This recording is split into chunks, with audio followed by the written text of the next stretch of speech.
এরা সবাই এলাকার জামাই, আর এই বিশাল ইফতারের আয়োজনটিও করা হয়েছে শুধুমাত্র এই জামাইদের জন্যই। বৃদ্ধ থেকে তরুণ বয়সী এলাকার প্রায় ৩০০ জামাইকে নিয়ে এক ব্যতিক্রমী ইফতারের আয়োজন অনুষ্ঠিত হয় চাঁপাইনবাবগঞ্জের গোমস্তাপুর উপজেলার নয়াদিয়ারি গ্রামে, যা স্থানীয়দের কাছে পরিচিতি পেয়েছে জামাই ইফতারি নামে। এতে জামাইদের আপ্যায়নে পরিবেশন করা হয় পায়েস, ডিম, কলা, পাউরুটি, খেজুর ও শরবত সহ নানা ইফতারি উপকরণ। গ্রামেরই ছেলে, গ্রামেরই মেয়ে, এটাকে বলা হয় জামাই ইফতারি। প্রায় ৩০০-৪০০ লোক, আমরা এই গ্রামেরই জামাই, গ্রামেরই মেয়ে, এই জন্য প্রতি বছরে ইফতারিটা খুব ভালো একটা আয়োজন করা হয়। জানা যায় এই এলাকার বাবা, দাদা, নানা সবাই একই গ্রামের জামাই, কারণ পূর্বপুরুষদের সময় থেকেই একই গ্রামের মেয়েদের সঙ্গে এখানকার ছেলেদের বিয়ে হয়ে আসছে। জামাইদের সঙ্গে সুসম্পর্ক বজায় রাখতে এবং পারিবারিক বন্ধন আরও দৃঢ় করতে গেল কয়েক বছর ধরে মাহে রমজানের ষষ্ঠ রোজায় এই বিশেষ ইফতারির আয়োজন করা হয়। এতে গ্রামের বৃদ্ধ থেকে তরুণ সব বয়সের জামাইরা অংশ নেন এবং মিলেমিশে ইফতার করেন। আমার নানা হচ্ছে আমাদের নয়দারি গ্রামের জামাই। হ্যাঁ, আমার নানার জামাই হচ্ছে আমার আব্বা। হ্যাঁ, আমার আব্বাও এই গ্রামের জামাই, আমিও তাও এখানকার জামাই। আমাদের সবাই একসাথে হতে পেরে আমাদের খুব আনন্দ লাগছে।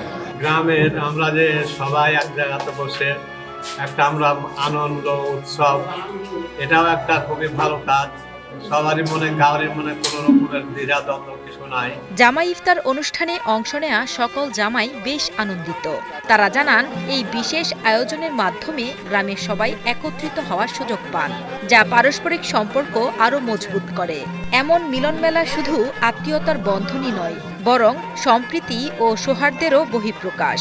এই নয়দিড়ি টু নয়দিড়ি এই ইফতারিতে আমরা একত্রিত হতে পেরে আমরা খুব আনন্দিত। আমরাও এটা ধারাবাহিকতা ধরে রাখার জন্য আমরা অনেক চেষ্টায় আছি, কিংবা আরও কিছু ভালো আইটেম তৈরি করার জন্য আমরা খুব প্রস্তুতি গ্রহণ করছি। আমরা জামাই হিসাবে এখানে এসেছি, আমরা খুবই আনন্দিত এবং খুবই ভালো লাগছে। আমরা আশা করছি যেন পরবর্তীতে এই ধরনের আয়োজনগুলো হয়। আমরা এই অনুষ্ঠানটা দারুণভাবে উপভোগ করছি এবং এটা ঐতিহ্যবাহী অনুষ্ঠান হয়ে উঠুক, আমরা এটাই কামনা করছি। জামাই ইফতারের আয়োজন কমিটির সদস্যরা জানান এই ধরনের আয়োজন করতে পেরে বেশ ভালো লেগেছে, আগামীতেও অব্যাহত থাকবে। গত 4 বছর চলছে আর কি ইফতারের আয়োজন করেছি। আমরা যেন সামনে আবার ইফতারের আয়োজন করতে পারি আরও বড় করে, আরও যারা ছুটি আছে পিছনে তাদের জন্যে, এটা আল্লাহর কাছে আশা করি। সবাই বিভিন্ন ধরনের বিভিন্ন ইফতার আয়োজন করে থাকেন। আমরাও একটা নির্ধারণ বের করলাম যে আমরা একটা জামাই ইফতারি করব, তাই আমরা জামাইদের নিয়ে এই ইফতারি আয়োজন করেছি। তো আলহামদুলিল্লাহ এতগুলো জামাই একসাথে ইফতারি করতে পেরে আমরা খুব খুশি এবং আর সামনে যেন আমরা আরও ভালো করতে পারি বা আরও ভালো করতে চাই।